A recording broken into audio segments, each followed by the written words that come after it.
आज 8 अप्रैल है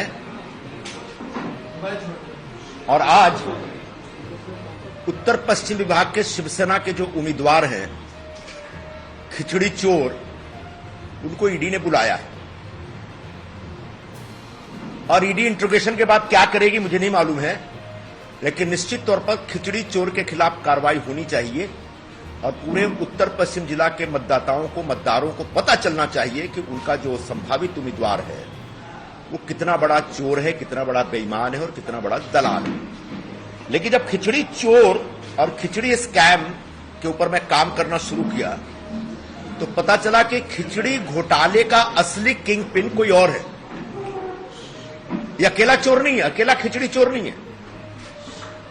मुझे बड़ा दुख होता है, मैं अपने मित्र के बारे में कुछ कहने जा रहा हूं, लेकिन जो सच है वो कहना पड़ेगा। मुझे इस बात का भी दुख है कि राजकारण में कभी भी परिवार को नहीं घसीटना चाहिए, लेकिन जो पूरा घोटाला जिस तरीके से हुआ है उसमें मुझे अपने मित्र के परिवार के लोगों का जिक्र करना पड़ सकता है, पड़ रहा है। इसका मुझे सुख नहीं है, खुशी नहीं है, बल्कि दुख है। और ये जो पूरे खिचड़ी घोटाले के किंगपिन हैं, ये हैं शिवसेना उबाठा के प्रवक्ता श्री संजय राउत। संजय राउत जी खिचड़ी घोटाले के सूत्रधार हैं। उनको अच्छा नहीं लगेगा मैं उनकी बेटी या भाई के बारे में बोलूंगा तो, लेकिन बड़ा दुर्भाग्यपूर्ण बात है कि जब वो पतरा चाल घोटाले में पकड़े गए तो पाया गया कि उन्होंने अपनी पत्नी के नाम पे रिश्वत ली है, किसी बिल्डर से पैसे लिया। पत्नी को नहीं लाना चाहिए था इस पूरे घोटाले में, लेकिन उन्होंने किया था। और ये जो घोटाला हुआ है इसमें उन्होंने अपनी बेटी के नाम पे, भाई के नाम पे और उनका जो पार्टनर है उस पार्टनर के नाम पे पैसे लिए। ये मैं आपको पूरा शीट आपके साथ शेयर करूंगा। एक कंपनी है सह्याद्री रिफ्रेशमेंट, जिसमें राजीव सालुंखे और सुजीत पाटकर वगैरह हैं जो संजय राउत के पार्टनर माने जाते हैं। उस कंपनी को 6 करोड़ 37 लाख रुपए की खिचड़ी सप्लाई करने का कॉन्ट्रैक्ट मिला था कोविड के जमाने में। और इस कंपनी से संजय राउत के परिवार ने और उनके मित्रों ने 1 करोड़ रुपए दलाली के तौर पे लिए। वैश्य सहकारी बैंक लिमिटेड, जिसका ब्रांच है परेल ईस्ट में, इस बैंक के खाता नंबर 0031101101000001615, इस खाते से उनकी बेटी, जो बेचारी बेगुनाह है, उनकी बेटी मेरी बेटी की तरह है, उसको पता भी नहीं होगा कि सह्याद्री रिफ्रेशमेंट क्या है। उसने शायद सालुंखे को कभी देखा भी नहीं होगा।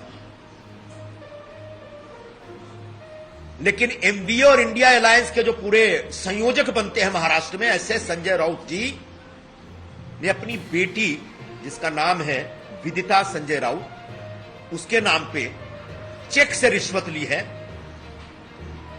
पहली रिश्वत है 29 मई 2020, यानी 2020 में 29 मई को 3,50,000 रुपए का पेमेंट आता है विदिता के अकाउंट में।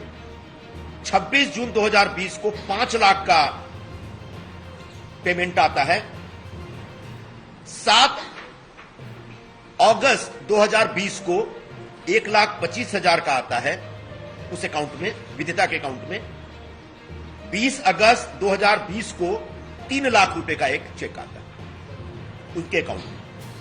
बिल्कुल इसी तरह से उसी दरमियान संजय राउत जी के भाई हैं, सगे भाई हैं, संदीप राजाराम राउत, उनके अकाउंट में 6 अगस्त 2020 को 5 लाख रुपए का एक चेक आता है इस कंपनी से, सह्याद्री रिफ्रेशमेंट के, जिस अकाउंट नंबर को हमने बताया आपको।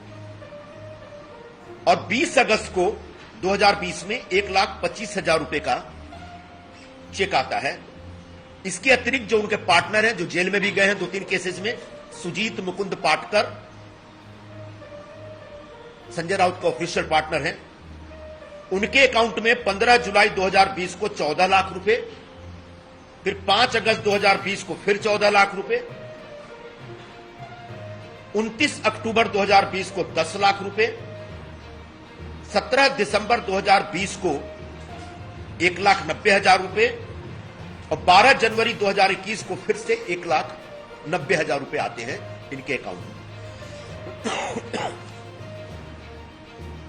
ये जो सह्याद्री रिफ्रेशमेंट है, जो इसके बारे में जब जांच हुई तो पाया गया कि इनको 33 रुपए में 300 ग्राम खिचड़ी सप्लाई करने का, फ्री में सप्लाई करने का कॉन्ट्रैक्ट मिला। कोविड के जमाने में सबको पता है कि लोगों के काम धंधे बंद हो गए थे, सैलरी नहीं मिल रही थी, दुकानें बंद थी, हाहाकार मचा हुआ था। ऐसे गरीब लोग, कमजोर लोग, जो प्रपट्टियों में रहने वाले, चालियों में रहने वाले लोग, ऐसे लोगों को फ्री में भोजन सप्लाई करने का ये कॉन्ट्रैक्ट, ये काम, ये योजना बीएमसी ने शुरू की।